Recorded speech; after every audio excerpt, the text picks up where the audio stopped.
Apocalypse 12, nous continuons à parler de l'Église. Cette femme qui représente l'Église est enveloppée du soleil. Pouvons lire le premier verset. Un grand signe parut dans le ciel. Une femme enveloppée du soleil, la lune sous ses pieds et une couronne de 12 étoiles sur sa tête. Elle était enceinte. Elle criait, étant en travail et dans les douleurs de l'enfantement. Un autre signe parut encore dans le ciel, et voici c'était un grand dragon rouge feu, ayant 7 têtes et 10 cornes, et sur ses têtes 7 diadèmes. Sa queue entraînait le tiers des étoiles du ciel et les jetait sur la terre. Le dragon se tint devant la femme qui allait enfanter, afin de dévorer son enfant, lorsqu'elle aurait enfanté. Elle enfanta un fils qui doit paître toutes les nations avec une verge de fer, et son enfant fut enlevé vers Dieu et vers son trône. Et la femme s'enfuit dans le désert, où elle avait un lieu préparé par Dieu, afin d'y être nourrie pendant 1260 jours. Que Dieu nous bénisse.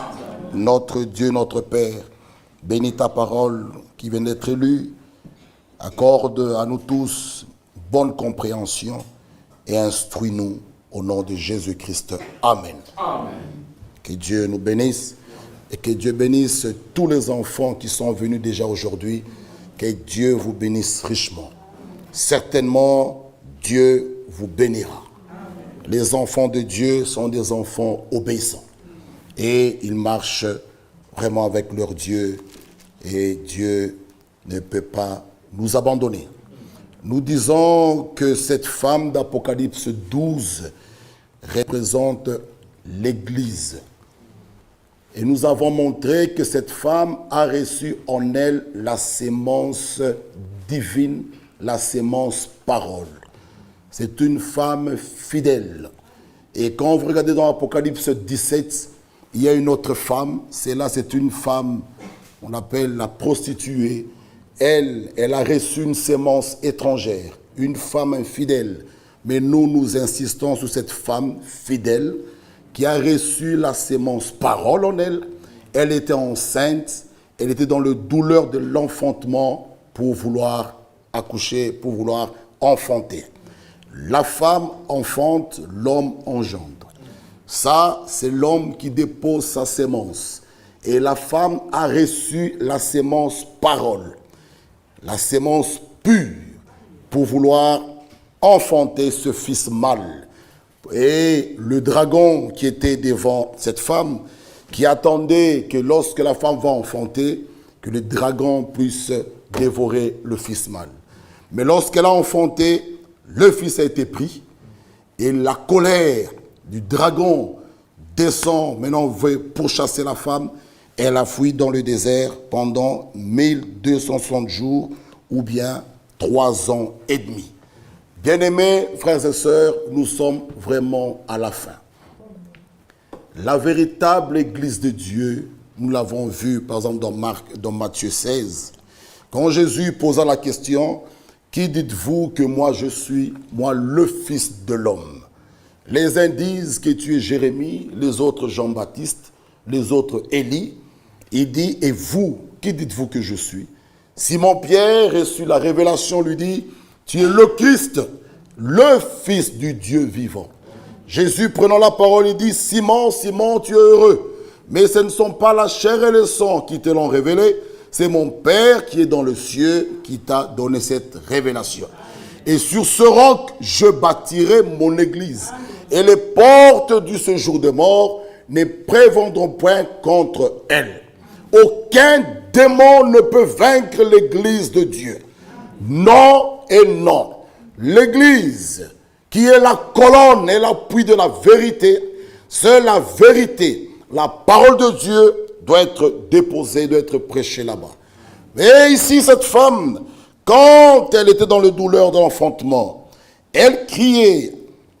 Frères et sœurs, il y a des personnes qui peuvent nous parler, nous expliquer c'est quoi la maternité, mais chaque maman qui est passée par là, elle sait c'est quoi. Elle a la chose en elle. Parler de Dieu et l'expérimenter, c'est deux choses différentes. Parler du pardon de péché, expérimenter le pardon du péché, c'est deux choses différentes. Parler de la justification et expérimenter cela, c'est deux choses différentes. Dans la maison de Dieu, nous devons expérimenter le pardon de nos péchés. Et celui qui est réellement pardonné est justifié. Devant Dieu, c'est comme s'il n'a jamais péché. Quelle joie, frères et sœurs. Dieu te regarde ce soir comme si tu n'as jamais péché. Il ne voit rien en toi. C'est ça la véritable justification. Et l'homme de Dieu nous dit, la véritable justification, c'est celui qui expérimente ça, c'est une personne qui sera toujours dans la joie. Amen. Dieu du ciel ne voit plus tes péchés. Quelle joie! Amen. C'est pourquoi l'Écriture dit, réjouissez-vous toujours dans le Seigneur. Amen. Même affamé, je suis joyeux. Amen. Mes péchés pardonnés, j'étais dans la mer de l'oubli, j'ai dit merci à Dieu. Amen. Écoutez ce qu'il nous dit. Ici, la justification ne produit pas un acquittement par manque de preuves. Mais le terme justification signifie que l'accusé n'est uniquement coupable et que l'accusation est faussement portée contre lui. Il nous dit ceci.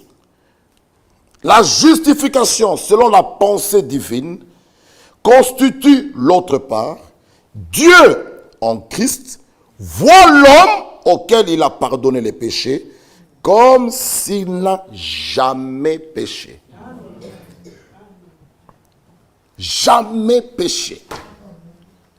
L'acte qui nous condamnait, déchiré. Frère, ça met en nous une joie que rien ne peut ôter ça. Dieu me voit juste. Quelle profondeur. L'église de Dieu est l'appui et la colonne de la vérité. Cette femme, lorsqu'elle criait, elle était en travail, dans le droit de l'enfantement. Le dragon était devant elle. Le dragon voulait dévorer l'enfant. Frère, quand elle a enfanté, le verset 5, elle enfanta un fils. Ce fils avait le pouvoir de paître toutes les nations avec une verge de fer. Son enfant fut enlevé vers Dieu et vers son trône. Quand elle a enfanté, le dragon voulait attaquer l'enfant fut enlevé. Et la femme s'enfuit dans le désert. Vous voyez, bien-aimés frères, les élus ne verront pas la grande tribulation. Ils ne vont pas participer à ça. Mais cette femme fuit, qui représente l'Église. Le dragon poursuit la femme. Ceux qui vont rater l'enlèvement, ce n'est pas une chose à y penser. Des choses qui vont arriver après le départ des élus, il ne faut même pas y penser. Il y a des gens qui nous posent la question, mon frère, bon, si je rate l'enlèvement, que je sois même vierge folle, il ne faut même pas y penser. Il ne faut même pas y penser. Les gens vont souffrir. C'est pourquoi Élie le prophète, frère Branham, est envoyé. Lisons, Malachie 4. Ici, le verset 5. Voici, je vous enverrai Élie le prophète. Avant que le jour de l'Éternel arrive, ce jour grand et redoutable. Ce jour grand et redoutable. Ce jour, nous pouvons lire dans Malachie 4:1. Car voici le jour vient. Quel jour? Ardent comme une fournaise. Tous les hautains, tous les méchants seront consumés comme du chaume. Il ne faut même pas désirer, il ne faut même pas y penser. Mettons le paquet. Frère, pour ne pas rater l'enlèvement. Accomplissons la volonté de Dieu. Vivons toute la parole. Voilà pourquoi nous avons dit, même si nous aimons vraiment nos enfants, que Dieu nous aide. Frère, venez, fuyons. L'arche est encore ouverte. Ne venez pas quand ça sera trop tard. Cette terre d'à présent est gardée, réservée pour le feu.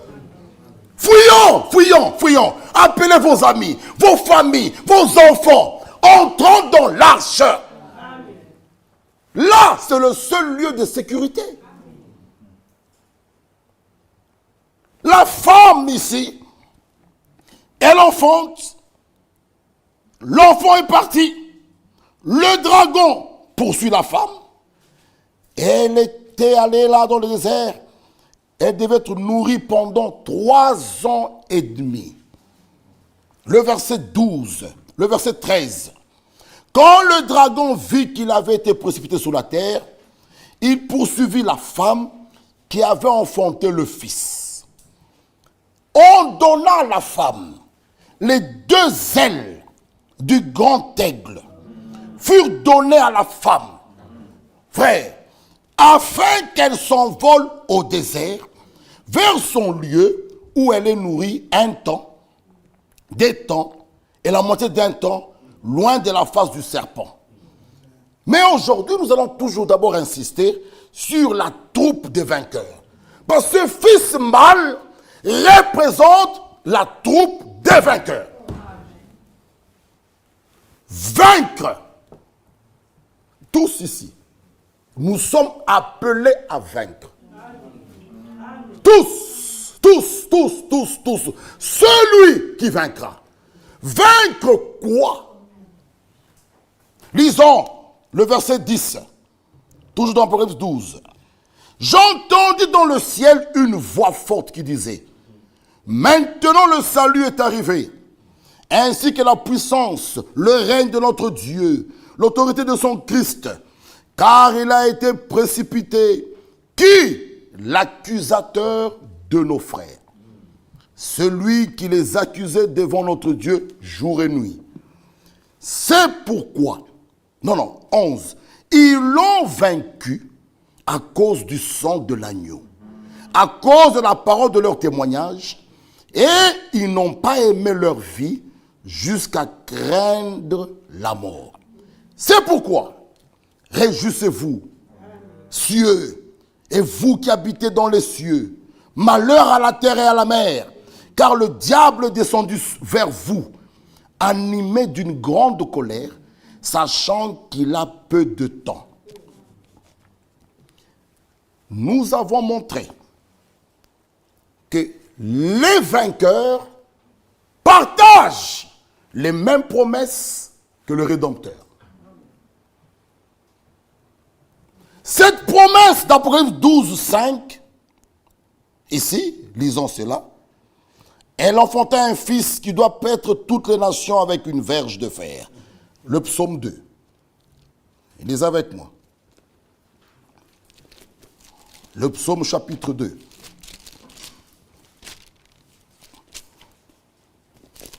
C'est ici. Verset 7. Je publierai le décret. L'Éternel m'a dit, tu es mon fils. Je t'ai engendré aujourd'hui. Demande-moi, je te donnerai les nations pour héritage, les extrémités de la terre pour possession. Tu les briseras avec une verge de fer, tu les briseras comme le vase d'un potier. Là, on parle du Fils, notre Seigneur Jésus-Christ.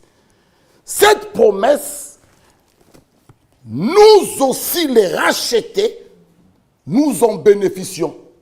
Lisons le psaume, Apocalypse 2. Nous ne devons pas nous sous-estimer. Apocalypse 2, verset 26. 26. À celui qui vaincra, alléluia, et qui gardera jusqu'à la fin mes œuvres, je donnerai autorité sur les nations. Amen. Vous voyez, nous bénéficions aussi d'une même promesse que notre Seigneur Jésus-Christ, qui est le Rédempteur. À celui qui vaincra, qui gardera jusqu'à la fin mes œuvres, je donnerai jusqu'à la fin mes œuvres. Je donnerai autorité sur les nations. Il les pètera avec une verge de fer, comme on brise les vases d'argile. Amen. Vous voyez, les vainqueurs partagent les mêmes promesses que notre Seigneur Jésus-Christ. Sans combat, pas de victoire. Pas de victoire, pas de couronne. Quand on parle de vaincre, ça veut dire qu'il y a un combat à mener. Vaincre. Frère, quand nous venons ici à l'église, il y a un combat. Et dans ce combat, nous devons combattre selon les règles. Il y a un combat. Ne pensez pas que le diable, il vous aime. S'il est allé même vers Jésus-Christ lui-même dans Matthieu 4, allez vers le maître, quelle audace. Et vous pensez qu'il va vous craindre vous. Mais le maître l'a vaincu. Comment nous devons suivre les traces du maître? Si nous voulons aussi vaincre, suivons les traces du maître. Amen. Nous ne pouvons pas les vaincre selon notre conception. Non. Il est écrit, l'ennemi vient toujours avec la Bible. Quand parfois les gens viennent avec des discussions, frère, c'est écrit où? Sachez une chose, Satan connaît bien les Écritures. Mais le diable ne détient pas la révélation. Les Écritures, il connaît très bien les Écritures. Donc, ne soyez pas fiers, j'ai la Bible, frère. Satan a aussi la Bible. Il est allé devant Jésus avec « il est écrit ». Jésus lui réplique « il est aussi écrit ». Nous aussi, nous devons opposer à son « il est écrit », mais « il est aussi écrit ». Vous voyez, c'est pourquoi la Bible nous dit, même toute affaire doit être examinée, déposée ou jugée par la déposition de 2 ou de 3 témoins. Donc on ne peut pas baser sa foi que sur une écriture. Non. Non, frère, la Bible, je répète, Satan n'est pas un athée. Satan, il croit qu'il y a un seul Dieu et il tremble. Il n'est pas un athée. Donc, ne soyez pas fiers. J'ai la brochure, frère. Satan connaît les Écritures, mais il les tire de son contexte. Il est écrit, il est aussi écrit. Vous voyez, aujourd'hui on peut voir beaucoup d'églises, c'est bien, mais sachez une chose, ce n'est pas le fait d'avoir une église. Avant qu'on ait le faux dollar, il faut qu'on voie le vrai. L'ivraie n'a été planté quand le blé a été planté. Bien-aimés frères, le faux vient toujours après le vrai. Vous voyez? Donc nous sommes les enfants de la parole. Nous devons avoir cette Bible, oui, mais ça doit être les Écritures doit pas rester seulement les Écritures. Les Écritures doivent être révélées en nous. Le combat fait rage. Il faut vaincre. Vaincre. Mais pour vaincre, vous n'avez pas votre tactique. Lisons maintenant 1 Timothée. 1 Timothée. 1 Timothée. 1 Timothée. Nous l'avons lu avec vous. 1 Timothée chapitre 1, le verset 18. La recommandation que je t'adresse, Timothée, mon enfant, selon les prophéties faites précédemment à ton sujet, c'est que d'après elles, tu combattes le bon combat. Amen. Mais en faisant ce combat, l'exhortation est claire. En gardant la foi, alléluia, parce que c'est le combat de la foi. En gardant la foi, en ayant une bonne conscience, cette conscience, quelques-uns l'ont perdue. Ma soeur, ne sois pas parmi ces gens-là qui ont perdu même la conscience. Il y a des gens qui ont fait naufrage dans la foi. Tu peux être là, mais toi tu as fait naufrage dans la foi. Dans ce combat, gardez la foi. C'est le combat de la foi. Pourquoi garder la foi? 1 Jean 5. 1 Jean 5. 1 Jean 5. Quiconque croit que Jésus le Christ est né de Dieu, et quiconque aime celui qui l'a engendré, aime aussi celui qui est né de lui. Nous connaissons que nous aimons les enfants de Dieu lorsque nous aimons Dieu et que nous pratiquons ses commandements. Car l'amour de Dieu consiste à garder ses commandements, et ces commandements ne sont pas pénibles. Tout ce qui est né de Dieu triomphe du monde. Et la victoire qui triomphe du monde, c'est nos muscles. C'est notre foi. C'est pourquoi Timothée dit, dans ce combat, garde la foi. La foi véritable. Gardez la foi et la conscience. Deux choses à veiller. Deux choses, j'insiste, ma soeur et mon frère. La foi, une foi qui respire. Une foi qui est sous le roc. Une foi biblique. Pas une foi intellectuelle. Une foi qui est la révélation. Gardez la foi. Les épreuves vont arriver. Les tentations vont arriver. Les persécutions, les tribulations. Gardez la foi. Les disciples ont demandé à Jésus, augmente notre foi. C'est là le problème. La foi, surtout quand on est malade, c'est un combat. Les yeux de la foi doivent voir la guérison. C'est là le problème, frères et sœurs. Lorsque Noé, on lui a dit de construire l'arche, les yeux de la foi ont vu le déluge. Et Noé commence à travailler. Il n'y avait jamais plu. Mais les yeux de Noé, les yeux de la foi, frère, les yeux de la foi ne voient rien d'impossible devant Dieu. Les yeux de la foi. C'est pourquoi Moïse, devant la mer Rouge, il pouvait dire, ne craignez rien. Ce peuple que vous voyez là, regardez-les, vous ne les verrez plus. Pourquoi? Moïse voyait.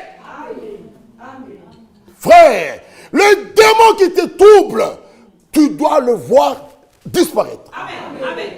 Les yeux de la foi, c'est les yeux de victoire. Amen. Alléluia. C'est les yeux qui prend Dieu au mot. C'est les yeux qui disent Amen. C'est les yeux qui ne doutent pas. Gardez la foi dans ce combat. C'est un combat. On pourra peut-être nous chasser un jour ici. On va fermer nos portes. Gardez la foi. Gardez la foi. Parce qu'il y a, la Bible dit, quelques-uns ont fait naufrage. Tu peux être là un croyant, soit disons un intellectuel, qui raisonne, qui discute, qui réfléchit. Frère, c'est écrit où, frère? Frère, quand on a la foi, quand on te présente l'écriture, on ne discute pas. Abraham, Dieu lui dit, quitte ton père, ta patrie. Va dans un lieu que je te montrerai. Il n'a pas dit à Dieu, allez où? Non, Sarah, allons-y. Qu'est-ce qui se passe? Dieu a dit. C'est ça la foi. La foi, c'est dire Amen. Quand c'est difficile, mais la foi croit. Pourquoi? Dieu l'a dit. C'est ça la foi. La foi renverse les murs. La foi. La foi de Bartimée a fait arrêter Jésus. Oh. Bartimée criait tellement fort, il ne voyait pas, mais la foi, Jésus s'arrêta. C'est ça la foi que nous devons avoir. La foi est une ferme assurance des choses qu'on espère, une démonstration de celles qu'on ne voit pas. N'attendez pas de voir pour dire que je crois. Ça, c'est l'incrédulité. La foi, quand on prie pour toi, Seigneur, merci, tu m'as guéri. Amen. Sans voir. Tu peux toujours avoir mal, mais tu déclares que je suis guéri. Amen. Vieux John, aveugle qu'il était, mais il déclarait toujours, Dieu soit loué, il m'a guéri. Mais John, tu es aveugle, Dieu soit loué, il m'a guéri. Frères et sœurs, dans ce combat, gardons la foi. Et une bonne conscience. Frère, quand on perd la conscience, c'est très grave. C'est très grave. Une bonne conscience te fera même, tu veux faire quelque chose, ta conscience t'interpelle. Quand on n'a plus de conscience, on est sans frein. C'est pas possible. Il faut garder la foi et la conscience. La Bible parle ici. Ici est une bonne. Les mots sont bien placés. Une bonne conscience. Cette conscience, quelques-uns l'ont perdue. Et quand ils ont perdu cette conscience, ils ont fait naufrage par rapport à la foi. Et de ces gens-là, on commence à nous citer ici, des Hyménée, Alexandre, que j'ai même livré à Satan, afin qu'ils apprennent à ne pas blasphémer. Vous voyez? 1 Corinthiens 9. Gardons la foi. 1 Corinthiens 9. La troupe des vainqueurs. Comment vaincre? 1 Corinthiens 9, 24. Ne savez-vous pas que ceux qui courent dans les stades courent tous? Oui, mais qu'un seul rapporte le prix. Amen. Courez, c'est bien. De manière à le remporter. Venir à l'église, c'est bien. Venons de manière, ce jour-là, à le voir. Ne venons. Il y a plusieurs qui courent. Vous pouvez faire votre course de Bruxelles jusqu'à Namur. 100 personnes partent. Mais c'est une personne. Et il y a ceux qui courent peut-être juste par plaisanterie. Ils vont arrêter quelque part là. Mais il y a ceux qui sont déterminés. Ils ont un but. C'est avoir la coupe. Celui-là, il va arriver et il sera couronné. Et il nous dit, courez, oui, mais de manière à le remporter. Tous ceux qui combattent s'imposent toute espèce d'abstinence dans le monde, dans le naturel. Tous les grands joueurs, tous qui soient les sportifs, ils se donnent, ils se disciplinent. J'arrête de fumer. Le piment, il faut arrêter ça. Des choses avec trop de gras, il faut arrêter. Coca, il faut arrêter. Eux-mêmes, ils se donnent cette discipline. Il a peut-être un médecin qui lui donne le régime, tout ça, il faut éliminer. S'il veut avoir cette coupe, il doit suivre ça. Il doit suivre ça. Le but, c'est de remporter. Tu dois monter sur les rings de boxe en décembre. Il va te faire tout un bilan. Ça, arrête, ça, arrête, ça, arrête. S'il veut te programmer champion du monde, il doit suivre. Si votre écriture dit, ils s'abstiennent. Et ils s'imposent. La Bible dit, et tous ceux qui combattent s'imposent. Il dit, ça, j'arrête. Vous les verrez, vous les présentez, frère et frère. Mettons, tu aimais beaucoup boire du coca. Non, non, j'ai arrêté. Il s'est imposé.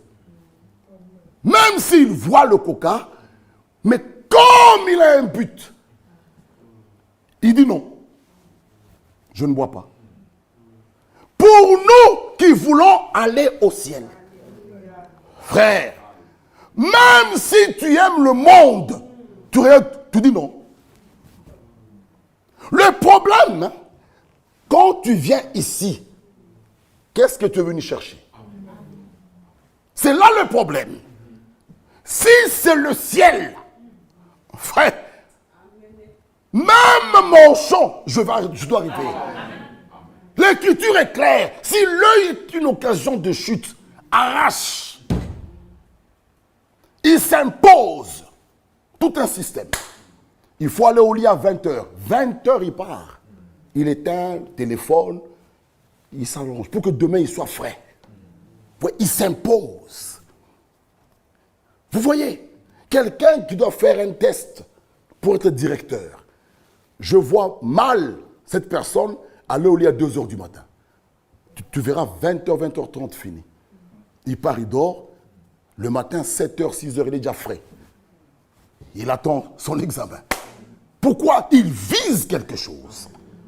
Bien-aimés frères et sœurs, si réellement notre venir ici, c'est pour aller au ciel, notre comportement, notre présence à l'église sera différent. Je ne vois pas quelqu'un qui veut aller au ciel, mais qui vient, qui disparaît, qui vient, qui se balade là-bas, et puis, bon, c'est pas grave. Non, non, non, non, non, non. Frère, notre souci, notre priorité zéro, ce jour-là, Seigneur, ne m'oublie pas. Ta vie sera tout autre. On ne peut plus aujourd'hui se lancer dans des plaisirs du monde. Ça ne nous rapporte rien, ces choses. Vaincre doit commencer aujourd'hui. Vaincre l'adversaire en nous. Là où tu es là, Frère Branham nous dit, chaque homme a une faiblesse. Chaque homme. Ça peut être la colère, l'autre le vol. Chacun se connaît. Quand tu vois l'argent, le cœur bat. Vous voyez, chacun se connaît. Le combat commence là. Vaincre l'adversaire en toi. C'est ça le mot vaincre. Vaincre l'adversaire en toi. Et l'Écriture dit ici, dans Apocalypse 12, revenons, 12 ici. Ici, 12, 11. Il nous dit ceci. Ils l'ont vaincu à cause du sang de l'agneau. Frère, et le 12, ça c'est 11, 12 nous dit, réjouissez-vous. Ceux qui appartiennent à cette troupe de vainqueurs peuvent déjà se réjouir. Alléluia. Pourquoi? L'heure de la rédemption de notre corps est proche. Réjouissez-vous. Ceux qui appartiennent à cette troupe de vainqueurs. 1 Jean, lisez avec moi. 1 Jean 2. 1 Jean 2. Lisons 1 Jean chapitre 2. Oh, mes bien-aimés frères, ici 1 Jean 2, le verset 13. Je vous écris, 12, je vous écris, petits enfants, parce que vos péchés vous sont pardonnés à cause de son nom. Alléluia! Nos péchés sont pardonnés. C'est pourquoi il y avait 2 adorateurs, Caïn et Abel. L'un ayant une foi intellectuelle, l'autre une foi par révélation. Abel, il s'est dit, il faut que le sang coule. Oui, sans effusion du sang, pas de pardon de péché. Il a immolé un agneau. Frère, nos péchés sont pardonnés. Réjouissez-vous. Mes péchés, mes péchés, mes péchés pardonnés. Dieu ne le voit plus. Je suis un homme heureux. Nous chantons, je suis heureux, voilà la raison. Jésus m'a donné son plein pardon. Et maintenant, je chante tous les jours de Jésus ce merveilleux amour. Mon cœur accablé par un pesant fardeau. À Jésus soulagé à le vrai repos. Et maintenant, je chante tous les jours de Jésus ce merveilleux amour. Frère, tu peux chanter ce cantique si réellement tu as fait une expérience vraie du pardon. Alléluia! Ne péchez, pardonnez. Oui, comme on pouvait voir cet arbre qui brûlait là. Oui, on voit, ça brûle là-bas. Mais bien aimé, il faut comprendre la pensée de Dieu. Les hommes peuvent voir, il a été. Mais ça c'est Jacob. Mais n'oubliez pas, cette nuit-là, il combatta avec son Dieu. Lui qui était Jacob, il ressort Israël. Frère, tu me connais à 7 heures du matin, mais tu ne sais pas ce qui s'est passé à 13 heures. Frère bien-aimé, si nous avons le regard de la manière que Dieu voit son peuple, Balaam, qui suis-je? Maudit Israël. Il regarde et dit, je ne vois rien. Frère, bien-aimé, que Dieu nous révèle sa pensée. Que Dieu nous révèle ses voies. Ça déposera en nous l'amour. De telle manière, tu peux voir un frère dans une faute, tu vas l'aimer. Ça va ramener l'amour dans l'église. Nous allons tellement nous aimer, nous soutenir, nous serrer, comme Job 41 nous parle de ses dents de crocodile. Personne ne peut s'infiltrer. Le diable va s'enfuir. Amen. Le diable. Quand Satan trouve une équipe soudée, il ne sait pas par où s'infiltrer. Il peut venir ici. Frère Branham dit, donc Christ est révélé. Il dit, il peut envoyer quelqu'un parmi vous. Il va se fraterniser. Il va s'installer. Il peut même avoir un poste dans l'équipe, mais alors que le coup qu'il va vous faire, ça va être grave. Mais s'il nous trouve déjà soudés, alléluia, il veut s'infiltrer, il ne voit pas, il partira. Mais s'il trouve un maillon faible, un endroit où la chaîne s'est détachée, il s'infiltre, ça fait mal. C'est pourquoi la force d'une église est d'être unie dans les liens de l'amour. La force. Et l'Écriture nous dit, terminons par là, je vous écris, petits enfants, parce que vos péchés vous sont pardonnés. Je vous écris, Père, parce que vous avez connu celui qui est dès le commencement. Je vous écris, jeunes gens, parce que vous avez vaincu le malin. Je vous écris, petits enfants, parce que vous avez connu le Père. Je vous écris, Père, parce que vous avez connu celui qui est dès le commencement. Je vous écris, jeunes gens, parce que vous êtes forts. Et que la parole de Dieu en vous, la parole de Dieu demeure en vous, et que vous avez vaincu le malin. Ça, c'est accomplir. Vous avez vaincu. Hein? Pas au futur. Vous avez vaincu. Comment? Par cette connaissance. De connaître celui qui était dès le commencement. Vous avez vaincu le malin. Est-ce que vous connaissez celui qui était dès le commencement? Vous le connaissez? Alors vous avez vaincu le malin. Connaître celui qui était dès le commencement. Qui est-ce? Au commencement était la parole. La parole était avec Dieu. La parole était Dieu. Par cette connaissance, vous avez vaincu le malin. Lorsque vous le connaissez, vous vous éloignez du mal.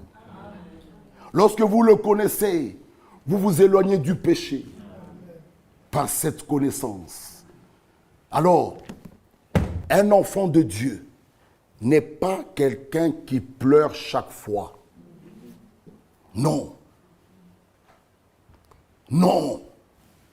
Chaque fois, il pleure. Mais par cette connaissance, la vie éternelle, il faut qu'il te connaisse. Toi, le seul vrai Dieu. Le connaître. Frère, si tu le connais, tu es un vainqueur. Vous voyez, ceux qui appartiennent à cette troupe des vainqueurs, bien-aimés frères, peuvent déjà se réjouir ce soir. Alors nous allons chanter tous mes péchés. Tous mes péchés, venez, venez, son sang les a lavés. Tous mes péchés. Frère, celui qui connaît Dieu, ce soir, peut se réjouir. Il fait partie de la troupe du vainqueur. La même promesse qu'avait le Rédempteur, nous en bénéficions aussi. La même promesse. De régner sur les nations. Et Jésus dit, celui qui vaincra, il va s'asseoir avec moi sur mon trône. Comme moi, le Fils, moi, j'ai vaincu, je me suis assis avec mon Dieu, mon Père, sur son trône. Nous allons nous asseoir avec lui. Où? Sur son trône. Quand? Au millénium. Nous retournerons pour régner avec lui. Nous partirons au repas de noces. Nous reviendrons au millénium. En ce moment-là, nous serons au complet avec nous, les gens d'une nation, et les 144 000 juifs. On se trouvera là avec eux. Mais au repas de noces, uniquement nous. Vraiment. Vraiment. Elle est venue chez les siens. Mais les siens ne l'ont pas reçu. Mais à ceux qui l'ont reçu, à ceux qui croient en son nom. Qui est-ce? C'est toi. Alléluia. La parole a donné le pouvoir de devenir enfant de Dieu. Et nous le sommes. Voyez quel amour le Père nous a témoigné pour que nous soyons appelés enfants de Dieu.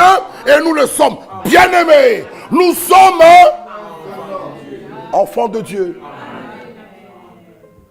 Le pouvoir d'être enfant de Dieu et le pouvoir de marcher sous le serpent et sous le scorpion.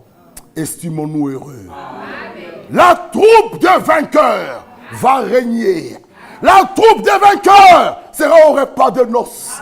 Alléluia. Nous serons assis à une table avec les Abraham, frère, les Isaac, Jacob, Joseph, Gédéon, les Jephthé. Alléluia. Marie, Esther, les Ruth. Toi, tu seras là. Mon frère et ma soeur, ne ratez pas. Ça, c'est pour bientôt. Disons, Seigneur, si c'est ce soir, oh grand Dieu, ne m'oublie pas. Disons-le, Seigneur, si c'est maintenant, ne m'oublie pas. S'il y a un péché même que je ne connais pas, révèle-moi ça. Que je mette ma vie en ordre. Seigneur, si c'est ce soir, ne m'oublie pas. N'oublie pas les miens. Crois, tu seras sauvé. Toi et toute ta maison. Ça, c'est la parole, frère. Même les miens, nos enfants, doivent être protégés. Comme j'ai cru, Seigneur. Les miens, que la main du diable n'en touche pas. Frères et sœurs, que Dieu nous aide. Son retour est imminent. La troupe des vainqueurs. Allons-y.